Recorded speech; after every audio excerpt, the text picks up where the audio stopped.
आज सकाळर 15टी बड़ खबर रही वीडियो को शेष पर्यंत देखिए। आपको रिक्वेस्ट कि टिके सेमती समस्ते वीडियो को शेष पर्यंत देखिए जहाद्वारा देश विदेश नहीं आपण जिलार समस्त गुरुत्वपूर्ण खबर अपडेट आगु किसी मिनिट मध्य पाइबे। तेणु समस्त को अनुरोध कि शेष पर्यंत देखिए आपण भल पाइबा देवे। समस्ते वीडियो को एवं लाइक रखिए। आपने वीडियो देखुं किंतु कहीं लाइक करना समस्त लाइक रखिए। अलग सांगसाथी समस्त को शेयर करेंगे। जदि एपर्यंत चैनल को सब्सक्राइब करना एवं समस्ते चैनल को सब्सक्राइब कर पाखे आसवा ऑल ब्लैकन दबी रखिए। लाइव रे केबे ना केबे चैनल कैमेरा आसो। संपूर्ण खबर पर नजर पकेबा। एकाम्र क्षेत्र पर स्थगित रहिला जातीय स्मारकी प्राधिकरण बा एनएम बाइलाल बहु वाद विवाद पर एही ड्राफ्ट बाइलाल को स्थगित रखा को निर्देश देइछन्ति केंद्र संस्कृति मंत्री प्रहलाद सिंह पटेल। एने सूचना देइछन्ति केंद्र मंत्री प्रताप षडंगी बोली सूचना मिली। परवर्ती खबर बैंक घरेकरण लगी केंद्र सरकार निष्पत्ति को बैंक यूनियन माने विरोध करछन्ति। शुक्रवार सारा देश में बैंक कर्मचारी माने विभिन्न राज्यर राजधानी रे विक्षोभ प्रदर्शन करछन्ति। यह सत्ते जदि सरकार निष्पत्ति प्रत्याहार न करती तेबे बैंक यूनियन माने आसंता मासरे संसद घेराव करियो बोली चेतावनी नेतवा जଣା पड़छि। परवर्ती खबर एथर ऑनलाइन रे मिलिबो मैट्रिक सर्टिफिकेट बोली मुख्यमंत्री कार्यालय पक्षरु ट्वीट करी सूचना दी जाएगी। सर्टिफिकेट सहित समस्त दस्तावेज हाईस्कल पिला मानकु ऑनलाइन रे मिलिबो। छात्र छात्री सुविधा को दृष्टि रखी सरकार पक्षर यह निष्पत्ति नि गणशिक्षा विभाग और उकार मिलित भाव प्रयास रे हाईस्कल पिला मानकु सर्टिफिकेट ऑनलाइन रे मिलिबो बोली कहुଯାଇଛି। परवर्ती खबर धान किणा संपर्क में आज विधानसभा उत्तर रखी विभागीय मंत्री एने विभागीय मंत्री को बाचस्पति सूर्यनारायण पात्र निर्देश देइछन्ति। गृह में उत्तर रखा सहित आसंता 7 दिन पर धान किणार अग्रगति नहीं पुणी थे विभागीय मंत्री गृह को अवगत करेंगे जଣା पड़छि। परवर्ती खबर जातीय राजमार्ग प्राधिकरण एनएचएआई सारा देश में टोल टैक्स कनेक्शन सेंटर को कैशबैक करने अंटा भिड़ी। एथिपाई एनएचएआई फास्टैग व्यवहारकारी को जरूरी कर देइछि। लोक माने फास्टैग व्यवहार करिबारे लागि पड़छन्ति। अन्यपटे एनएचएआई मध्य मागणारे फास्टैग देबा पई घोषणा करछि। आगामी किछि दिन मध्य जेमिति टोल टैक्स संपूर्ण रूपे मागणा हबो सेतिपई एनएचएआई चेष्टा करथबा जଣା पड़छि। परवर्ती खबर भारत और चीन मध्य 10म पर्याय कैंपस कमांडर स्तरीय आलोचना आज चीन मालदीव ठारे अनुष्ठित हो। आलोचन सैन्य अपहरण विषय मुख्य प्रसंग होबार अनुमान करा जाउछि। जे बंगोंग ह्रदर उत्तर और दक्षिण तटरू सैन्य अपहरण हो सारी। यही आलोचन अन्य स्थान को सैन्य अपहरण विषय में आलोचना करा जाय पारे बोली सूचना मिली। परवर्ती खबर कोरोना भाइरस पुणी थे चिंता बढ़ाई देइछि।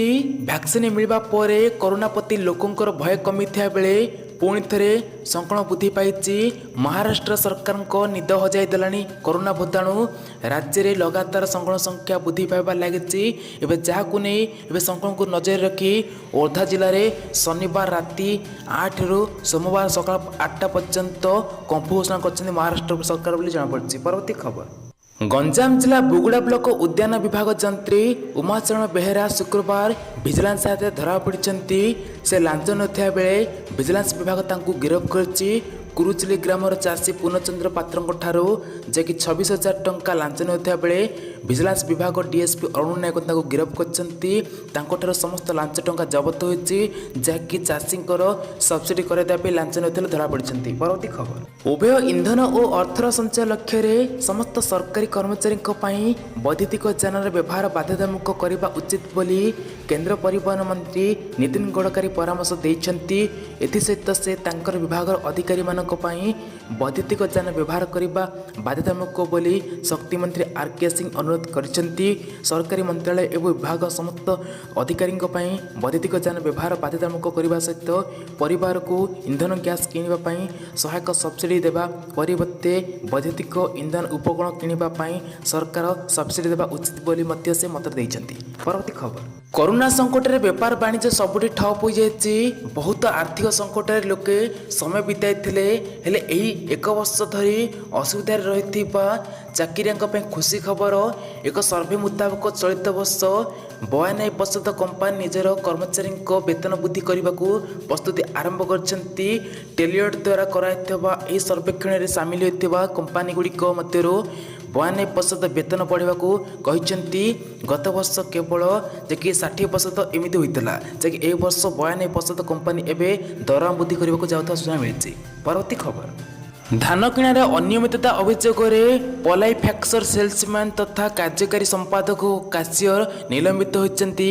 ବିଭାଗ ଦ୍ୱାରା ଜାରି କରାଯାଇଥିବା ମାର୍ଗଦର୍ଶିକା ଉଲ୍ଲଂଘନ ଓ କାର୍ଯ୍ୟରେ ଅବହେଳା ଅଭିଯୋଗ ପରେ କେନ୍ଦ୍ରାପଡ଼ା ଜିଲ୍ଲା ଅଧୀନସ୍ଥ ପଲାଇ ପ୍ରାଥମିକ କୃଷି ସମବାୟ ସମିତିର ସେଲ୍ସମ୍ୟାନ୍ ତଥା କାର୍ଯ୍ୟକାରୀ ସମ୍ପାଦକ କ୍ଷୀରୋଦ ଚନ୍ଦ୍ର ଭଦ୍ର ଏବଂ କ୍ୟାସିୟର ତଥା ଲେଜର ବ୍ଲକର ହିମାଂଶୁ ଶେଖର ପରିଡ଼ାଙ୍କୁ କାର୍ଯ୍ୟ ନିଲମ୍ବିତ କରାଯାଇଥିବା ଜଣାପଡ଼ିଛି। ପରବର୍ତ୍ତୀ ଖବର, ପାଣିପାଗ ଖବର। ଆସନ୍ତା 24 ଘଣ୍ଟା ମଧ୍ୟରେ ରାଜ୍ୟର ନବରଙ୍ଗପୁର, ମାଲକାନଗିରି, କୋରାପୁଟ, ନୂଆପଡ଼ା, କଳାହାଣ୍ଡି, ରାୟଗଡ଼ା, କନ୍ଧମାଳ, ଗଜପତି ଏବଂ ବଲାଙ୍ଗୀର ଜିଲ୍ଲାରେ ହାଲକାରୁ ମଧ୍ୟମ ଧରଣର ବର୍ଷା କିମ୍ବା ବଜ୍ରପାତ ହେବାର ସମ୍ଭାବନା ରହିଛି ବୋଲି ଭୁବନେଶ୍ୱର ଆଞ୍ଚଳିକ ପାଣିପାଗ ବିଜ୍ଞାନ କେନ୍ଦ୍ର ପକ୍ଷରୁ ଯାହାକି ଏହିସବୁ ଜିଲ୍ଲାକୁ ସତର୍କତା ଜାରି କରାଯାଇଛି। ତେବେ ଏହି ସମୟ ମଧ୍ୟରେ ନବରଙ୍ଗପୁର, ମାଲକାନଗିରି, କୋରାପୁଟ, ନୂଆପଡ଼ା, କଳାହାଣ୍ଡି, ରାୟଗଡ଼ା, କନ୍ଧମାଳ, ଗଜପତି, ବଲାଙ୍ଗୀର, ଗଞ୍ଜାମ ଏବଂ ସୋନପୁର ଜିଲ୍ଲାରେ ଗୋଟିଏ କିମ୍ବା ଦୁଇଟି ସ୍ଥାନରେ ବଜ୍ରପାତ ହେବାର ସହିତ ହାଲକାରୁ ମଧ୍ୟମ ଧରଣର ବର୍ଷା ସହିତ ଏହି 11ଟି ଜିଲ୍ଲାକୁ ୟେଲୋ ୱାର୍ଣ୍ଣିଂ ଜାରି କରିଛି ଆଞ୍ଚଳିକ ପାଣିପାଗ ବିଜ୍ଞାନ କେନ୍ଦ୍ର, ତେଣୁ ସତର୍କ ରୁହନ୍ତୁ। ପରବର୍ତ୍ତୀ ଖବର, ମୟୂରଭଞ୍ଜ ଜିଲ୍ଲା ସରସକଣାଠାରେ ଘଟିଥିବା ମନ୍ତବ୍ୟ ଦୁର୍ଘଟଣାରେ 5 ଜଣଙ୍କର ମୃତ୍ୟୁ ଘଟିଥିଲା। ଏ ଘଟଣାରେ ମୁଖ୍ୟମନ୍ତ୍ରୀ ନବୀନ ପଟ୍ଟନାୟକ ଗଭୀର ଶୋକ ପ୍ରକାଶ କରିଛନ୍ତି।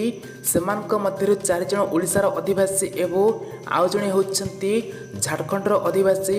ମୃତକଙ୍କ ପରିବାରକୁ ଗଭୀର ସମବେଦନା ଜଣାଇବା ସହିତ 2 ଲକ୍ଷ ଟଙ୍କା ଲେଖାଏଁ ଅନୁକୂପମୂଳକ ସହାୟତା ଘୋଷଣା କରିଛନ୍ତି ମୁଖ୍ୟମନ୍ତ୍ରୀ ବୋଲି ସୂଚନା ମିଳିଛି। ପରବର୍ତ୍ତୀ ଖବର, ଚଳିତ ବର୍ଷ ମାର୍ଚ୍ଚ 15 ତାରିଖରୁ 19 ତାରିଖ ପର୍ଯ୍ୟନ୍ତ ହେବ କୃଷି ଓଡ଼ିଶା 2021।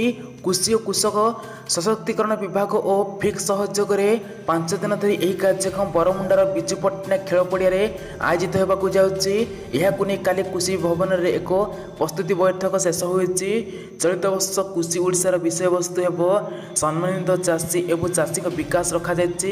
ଚଳିତ ବର୍ଷ କୃଷି ଓଡ଼ିଶାରେ କୃଷକ ଉତ୍ପାଦନ ସଂଗଠନ ଏବଂ ମିଲିଟେଡ୍ ମିଶନ ଓ ମିଶନ ଶକ୍ତି ଅମଳ ପରିବର୍ତ୍ତୀ ସଫଳ ପରିଚାଳନା ନିମନ୍ତେ ଯାହାକି ଏହିସବୁ ବିଷୟବସ୍ତୁ ରଖାଯାଇଥିବା ଜଣାପଡ଼ିଛି। ପରବର୍ତ୍ତୀ ଖବର, ମାଓବାଦୀଙ୍କ ବିରୁଦ୍ଧରେ ଏକାଠି ହେଲେ 4 ରାଜ୍ୟର ସାମ୍ବାଦିକ।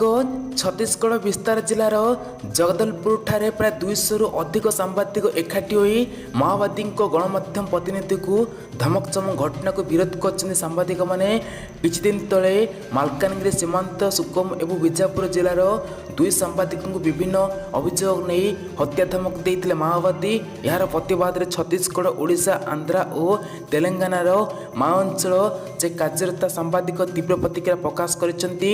ଶେଷରେ ଗଣମାଧ୍ୟମ ଆଗରେ ମୁଣ୍ଡ ନୁଆଇଛନ୍ତି ମାଓବାଦୀ ବୋଲି ଏବେ ସୂଚନା ମିଳିଛି। ପରବର୍ତ୍ତୀ ଖବର, ବିହାରରେ ପୁଣି ଥରେ ଛାତ୍ର ଅଶାନ୍ତି ପରିସ୍ଥିତି ଦେଖାଯାଇଛି।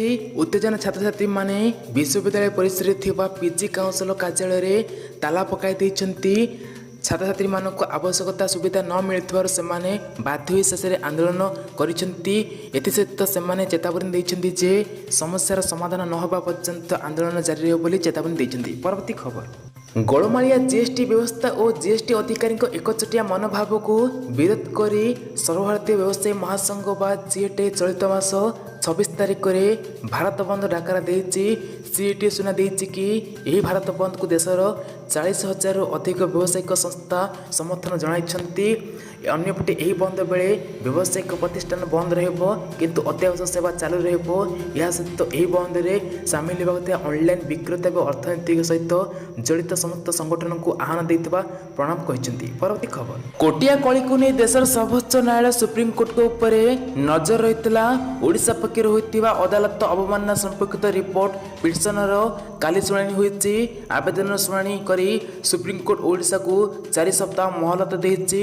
ଏହି ସମୟ ମଧ୍ୟରେ ଓଡ଼ିଶା ପ୍ରତି ଜବାବ ଦାଖଲ କରିବ, କାରଣ ପୂର୍ବରୁ 50 ପୃଷ୍ଠାର ସତ୍ୟପାଠ ଦାଖଲ କରି କୋଟିଆର 3ଟି ଗାଁର ନିଜର ବୋଲି ଦର୍ଶାଇଥିଲା ଆନ୍ଧ୍ରା।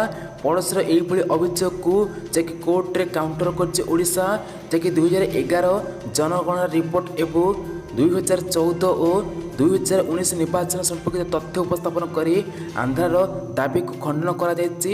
ତେବେ ଆନ୍ଧ୍ର ପକ୍ଷରୁ ହୋଇଥିବା ଦାବିକୁ କାଉଣ୍ଟର କରିବା ଓଡ଼ିଶାକୁ ଯାଇକି ଦସ୍ତାବିଜ ଦାଖଲ କରିବା ପାଇଁ ଯାଇକି କହିଛି ସର୍ବୋଚ୍ଚ ନ୍ୟାୟାଳୟରୁ ସୂଚନା ମିଳିଛି। ପରବର୍ତ୍ତୀ ଖବର, ପ୍ରଥମରୁ ଅଷ୍ଟମ ଶ୍ରେଣୀ ସ୍କୁଲ ଖୋଲିବା ନେଇ ସରକାରଙ୍କ ଦ୍ୱନ୍ଦ୍ୱ ବଢ଼ିଲା। ସମସ୍ତେ ଜାଣିଥିବେ ଯେ ପୂର୍ବରୁ ଅଲରେଡ଼ି ଦଶମ ଏବଂ ଦ୍ୱାଦଶ ଖୋଲି ସାରିଛି, ପରେ ପରେ ନବମ ଓ ଏକାଦଶ ମଧ୍ୟ ଖୋଲି ସାରିଛି। ଏବେ ନବମ ଏବଂ ଅଷ୍ଟମ ଶ୍ରେଣୀ ସ୍କୁଲ ଖୋଲିବା ନେଇ ଥିଲା ଯେ ଏବେ ଯାଇକି ବିହାର ଏବଂ ମଧ୍ୟପ୍ରଦେଶରେ ଯାଇକି କରୋନା ଆକ୍ରାନ୍ତ ସଂଖ୍ୟା ବଢ଼ି ଚାଲିଛି ପ୍ରଥମ ଏବଂ ଅଷ୍ଟମ ଶ୍ରେଣୀ ସ୍କୁଲ ଖୋଲିବା ନେଇ। ଏହାକୁ ନଜରରେ ରଖି ଏବେ ଓଡ଼ିଶାରେ ମଧ୍ୟ ପ୍ରଥମ ଓ ଅଷ୍ଟମ ଶ୍ରେଣୀ ସ୍କୁଲ ଖୋଲିବା ନେଇ ସରକାର ଏବେ ଦ୍ୱନ୍ଦ୍ୱରେ ଅଛନ୍ତି। ଯାହାକି ବର୍ତ୍ତମାନ ଦେଖିବାକୁ ଗଲେ ବର୍ତ୍ତମାନ ଏବେ ସୁଦ୍ଧା ସରକାରଙ୍କ କୌଣସି ପ୍ରକାର ଫାଇନାଲ ଡେଟ୍ ଆସିନାହିଁ। ବର୍ତ୍ତମାନ କେବେ ସୁଦ୍ଧା ଡେଟ୍ ଆସିବ ସମ୍ପୂର୍ଣ୍ଣ ଭାବେ ଏପର୍ଯ୍ୟନ୍ତ କନଫର୍ମ ହୋଇନାହିଁ।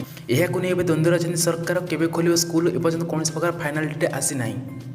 ଯୋଗଗୁରୁ ବାବା ରାମଦେବ ବାବା କରୋନା ସଂକଟର ମୁକାବିଲା ପାଇଁ ଏକ ନୂତନ ଔଷଧ ଲଞ୍ଚ କରିଛନ୍ତି। ଶୁକ୍ରବାର ଦିଲ୍ଲୀର ସମ୍ବିଧାନ ବ୍ଲକରେ ଏକ କାର୍ଯ୍ୟକ୍ରମ ସମୟରେ ରାମଦେବ ବାବା ଏହାକୁ ଲଞ୍ଚ କରିଛନ୍ତି। ଏହି କାର୍ଯ୍ୟକ୍ରମରେ କେନ୍ଦ୍ର ସ୍ୱାସ୍ଥ୍ୟ ମନ୍ତ୍ରୀ ହର୍ଷବର୍ଦ୍ଧନ ଏବଂ କେନ୍ଦ୍ର ସଡ଼କ ଓ ପରିବହନ ମନ୍ତ୍ରୀ ନୀତିନ ଗଡ଼କରୀ ମଧ୍ୟ ଉପସ୍ଥିତ ଥିଲେ। ବାବା ରାମଦେବ ବାବା ସୂଚନା ଦେଇଛନ୍ତି କି ପତଞ୍ଜଳିର ଏହି ଔଷଧ 70% ରୋଗୀ 3 ଦିନ ମଧ୍ୟରେ ଔଷଧ ଖାଇ ଭଲ ହୋଇଯିବ ବୋଲି ସେ କହିଛନ୍ତି। ପରବର୍ତ୍ତୀ ଖବର, କାଳିଆ ଯୋଜନା ଚାଷୀ ଭାଇମାନଙ୍କ ପାଇଁ ବଡ଼ ଗୁରୁତ୍ୱପୂର୍ଣ୍ଣ ଖବର ଆସିଛି। ତ ସମସ୍ତେ ଜାଣିଥିବେ ଯେ କାଳିଆ ଟଙ୍କା ମିଳିବା ପ୍ରକ୍ରିୟା ଆରମ୍ଭ ହୋଇଯାଇଛି, ମଧ୍ୟ ବହୁତ ସାରା ଚାଷୀ ମଧ୍ୟ ଟଙ୍କା ପାଇସାରିଛନ୍ତି। ଏମିତିରେ ମଧ୍ୟ ବହୁତ ସାରା ଚାଷୀ ଅଛନ୍ତି ସେମାନେ ଏପର୍ଯ୍ୟନ୍ତ ଟଙ୍କା ପାଇନାହାନ୍ତି। ତା ସହିତ ମଧ୍ୟ କିଛି ଚାଷୀ ମଧ୍ୟ ଗ୍ରାଭେନ୍ସ ଫର୍ମ ଭରିଥିଲେ, ସେମାନେ ଏପର୍ଯ୍ୟନ୍ତ ଟଙ୍କା ପାଇପାରିନାହାନ୍ତି। ସେମାନଙ୍କ ଇଲିଜିବୁଲ୍ ଥାଇ ମଧ୍ୟ ବର୍ତ୍ତମାନ ଦେଖିବାକୁ ଗଲେ ଏପର୍ଯ୍ୟନ୍ତ ଟଙ୍କା ଆପଣ ପାଇଛନ୍ତି ନା ନାହିଁ ନିଶ୍ଚୟ ମଧ୍ୟ କମେଣ୍ଟ କରିପାରିବେ। ତ ଏଇଠି କହି ରଖୁଛି ଯେ ବର୍ତ୍ତମାନ ବହୁତ ସାରା ଚାଷୀ ମଧ୍ୟ ଟଙ୍କା ଆକାଉଣ୍ଟରେ ମିଳିସାରିଛି 2000 ଟଙ୍କା, ଯାହାକି ପୂର୍ବରୁ 5000 ଟଙ୍କା ମିଳୁଥିଲା। ତା ସହିତ ଏବେ 2000 ଟଙ୍କା ମିଳୁଛି, ମାନେ ବର୍ଷକୁ ଆପଣଙ୍କୁ 4000 ଟଙ୍କା, କେନ୍ଦ୍ରରୁ 6000 ଟଙ୍କା ଏବଂ ଓଡ଼ିଶାରୁ ଆପଣଙ୍କୁ 4000 ଟଙ୍କା ମିଳୁଛି କାଳିଆ ଟଙ୍କା। ତ ଏହିପରି ଭାବେ ବର୍ତ୍ତମାନ ଦେଖିବାକୁ ଗଲେ ଯେଉଁମାନେ ଟଙ୍କା ପାଇନାହାନ୍ତି ସେମାନଙ୍କୁ ଆଉ ମଧ୍ୟ କିଛି ଦିନ ଅପେକ୍ଷା କରିବା ପାଇଁ ପଡ଼ିବ, କାହିଁକିନା ବହୁତ ଧୀରେ ଧୀରେ କି ଟଙ୍କା ମିଳିବା ପ୍ରକ୍ରିୟା ଆରମ୍ଭ ହୋଇଛି। 53 ଲକ୍ଷ ଚାଷୀଙ୍କୁ ଟଙ୍କା ମିଳୁଛି, ଏଥିରୁ 39,000 ଚାଷୀ ବାଦ ପଡ଼ିଛନ୍ତି। ତ ଆରି ଭିତରେ ଯେଉଁମାନେ ଇଲିଜିବୁଲ୍ ଶୋ କରୁଛି ସେମାନଙ୍କୁ ମଧ୍ୟ ଟଙ୍କା ମିଳିବ। ଯେଉଁମାନଙ୍କର ଗ୍ରାଭେନ୍ସ ଫର୍ମ ଏପର୍ଯ୍ୟନ୍ତ ଭରିନାହାନ୍ତି, ଆପଣ ଯଦି ପ୍ରକୃତ କିଷାନ ହୋଇଥାନ୍ତି, ଆପଣଙ୍କ ଫ୍ୟାମିଲିରେ ଯଦି ଏପର୍ଯ୍ୟନ୍ତ କେହି ବି ଟଙ୍କା ପାଇନାହାନ୍ତି କାଳିଆ ଟଙ୍କା, ତ ଆପଣଙ୍କ ଯଦି କୌଣସି ପ୍ରକାର ଲିଷ୍ଟରେ ନାଁ ଥିଲା ଏବେ ଚାହିଁଲେ ଗ୍ରାଭେନ୍ସ ଫର୍ମ ପୁଣି ଭରିପାରିବେ। ଯେମିତି ପୂର୍ବରୁ ଭରିଥିଲେ ଯେଉଁମାନଙ୍କର ଗ୍ରାଭେନ୍ସ ଫର୍ମ ଭରିଥିଲେ ଏବେ ଯେମିତି ତାଙ୍କର ଇଲିଜିବୁଲ୍ ଶୋ ହେଉଛି ସେମାନଙ୍କୁ ମଧ୍ୟ ଟଙ୍କା ମିଳୁଛି, ସେହିପରି ଭାବେ ଆପଣମାନେ ମଧ୍ୟ ଏବେ ଗ୍ରାଭେନ୍ସ ଫର୍ମ ଭରିପାରିବେ। ତ ଆପଣଙ୍କୁ ଏଇଠି କହିବାକୁ ଯେ ବର୍ତ୍ତମାନ ବହୁତ ସାରା ଲୋକଙ୍କ ମଧ୍ୟ କମେଣ୍ଟ ଆସୁଛି କି ସେମାନେ କାଳିଆ ଟଙ୍କା ଏପର୍ଯ୍ୟନ୍ତ କୌଣସି ପ୍ରକାର କିସ୍ତି ଟଙ୍କା ପାଇନାହାନ୍ତି। ଯେଉଁମାନେ ଟଙ୍କା ପାଇନାହାନ୍ତି ତ ନିଶ୍ଚୟ ଭାବେ ଆପଣ ପୁଣି ଆଉଥରେ ଗ୍ରାଭେନ୍ସ ଫର୍ମ ଭରନ୍ତୁ, ଆପଣ ପୁଣି ଟଙ୍କା ମଧ୍ୟ ପାଇପାରିବେ ଯଦି ଆପଣଙ୍କ ଫ୍ୟାମିଲି କେହି ଟଙ୍କା ପାଉନଥିବେ। ମାଧ୍ୟମିକ ଶିକ୍ଷା ପରିଷଦ ବୋର୍ଡ ପକ୍ଷରୁ ମେ ମାସରେ ହେବାକୁ ଥିବା ବାର୍ଷିକ ହାଇସ୍କୁଲ ସାର୍ଟିଫିକେଟ୍ ପରୀକ୍ଷାକୁ ଶୃଙ୍ଖଳିତ ଢଙ୍ଗରେ ପରିଚାଳନା କରିବାକୁ ପ୍ରୟାସ ଆରମ୍ଭ ହୋଇଯାଇଛି।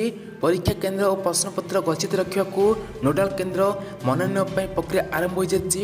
ପରୀକ୍ଷା କେନ୍ଦ୍ର ମନୋନୟନ ନିୟମାବଳୀ ଓ ପରୀକ୍ଷାର୍ଥୀଙ୍କ ସଂଖ୍ୟା ସମ୍ପର୍କିତ ତଥ୍ୟ ରାଜ୍ୟର ସମସ୍ତ ଜିଲ୍ଲା ଶିକ୍ଷା ଅଧିକାରୀ କାର୍ଯ୍ୟାଳୟକୁ ବୋର୍ଡ ପକ୍ଷରୁ ପ୍ରେରଣ କରାଥିବା ଜଣାପଡ଼ିଛି। ସୂଚନା ଅନୁସାରେ ମେ 3ରୁ ଏକା ସାଙ୍ଗରେ ମ୍ୟାଟ୍ରିକ୍, ମାଧ୍ୟମ ଏବଂ ରାଜ୍ୟ ମୁକ୍ତ ବିଦ୍ୟାଳୟ ପରୀକ୍ଷା ଅନୁଷ୍ଠିତ ହେବ।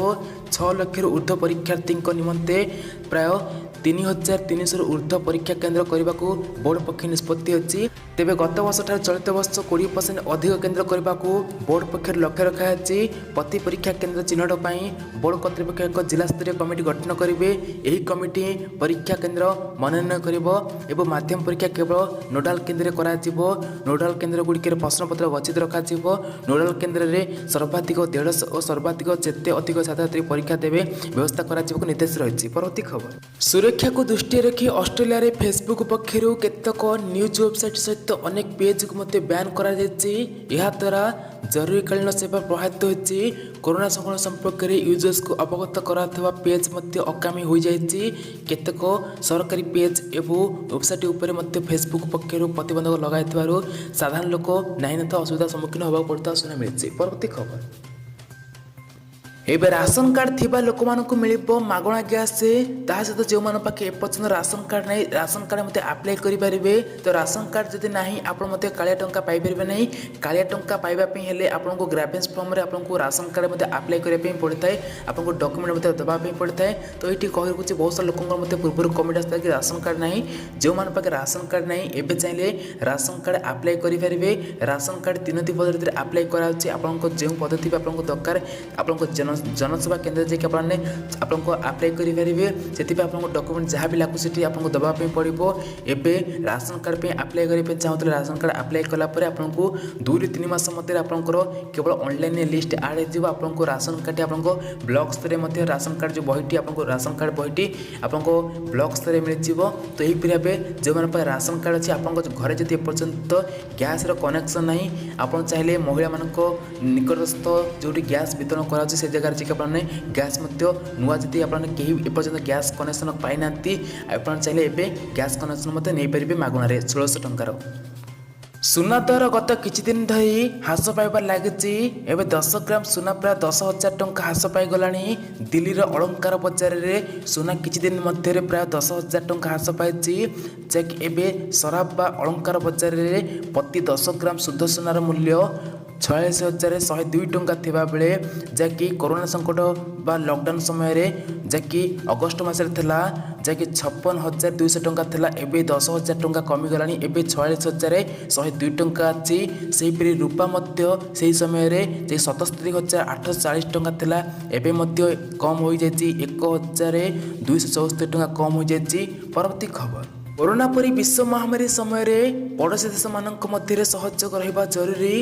विशेषकर एपरी विपद समय रे दक्षिण एशियार देश मानक परस्पर को जाके सहायता करने उचित बोली प्रधानमंत्री मोदी कहते।